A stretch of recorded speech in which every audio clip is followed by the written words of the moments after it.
La question du jour est, est-ce que vous voulez créer une entreprise seul ou avec un ou une associée?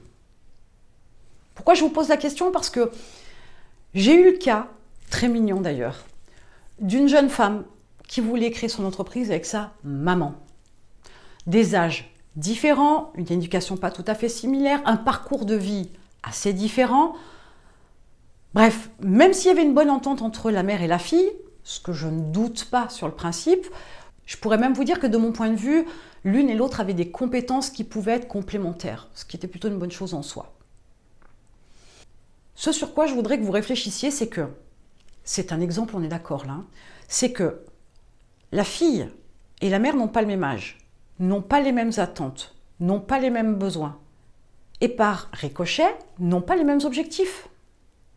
Elles partent avec une volonté commune, louable, jusque-là.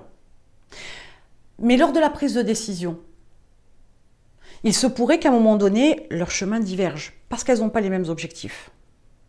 S'il y en a une qui dit oui pour faire plaisir à l'autre, elle va réajuster son objectif sur l'autre personne. Et vice-versa, d'ailleurs, ça marche dans les deux sens. Mais il y a forcément une des deux personnes qui risque d'être lésée. Sans parler de qui a le pouvoir, qui n'a pas le pouvoir dans la société. C'est une autre histoire, mais rien que ça.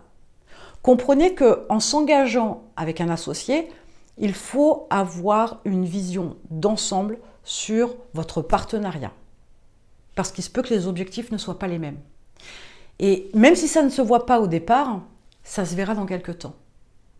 Vous pourriez perdre votre entreprise, être obligé de la vendre, ou de la racheter dans le meilleur des cas, du moins racheter les parts de votre associé. Mais comprenez que ça peut changer toute la donne. L'association, elle se fait en bonne intelligence, éventuellement, oui, avec quelqu'un de complémentaire, parce que c'est le but d'apporter des ressources aussi à l'entreprise, pas que financières, ça peut être une histoire de compétences aussi, de relationnel, etc. Donc, il est important de comprendre que vous devez aussi choisir votre associé avec un critère particulier au départ qui est d'aller dans le même sens, d'aller vers la même chose. Si vos chemins divergent d'entrée de jeu, non. Chaque association se discute. Il y a les points positifs, on est d'accord. Je ne suis pas là pour vous soulever les points positifs. Je suis là, moi, juste pour soulever des pierres pour que vous puissiez tracer votre chemin.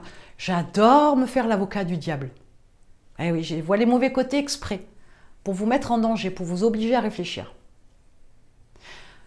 Ça va être votre meilleur ami, une personne de votre famille, peu importe, ou un étranger, peu importe. Mais c'est plus délicat quand c'est quelqu'un qu'on connaît, avec qui on a déjà des affinités. Parce que quand il est question de pouvoir et d'argent, il y a des gens qui se transforment. Donc, dans votre démarche de réflexion, vous devez prendre en considération que les objectifs doivent à minima correspondre pour que vous partiez sur de bonnes bases dans votre association. Je ne vous garantis aucune réussite, hein. On est loin de là. Mais au moins que cette base-là soit commune, c'est déjà un bon moyen de trier, de sélectionner les personnes qui pourraient être votre associé. Abonnez-vous pour avoir davantage de conseils de l'avocat du diable.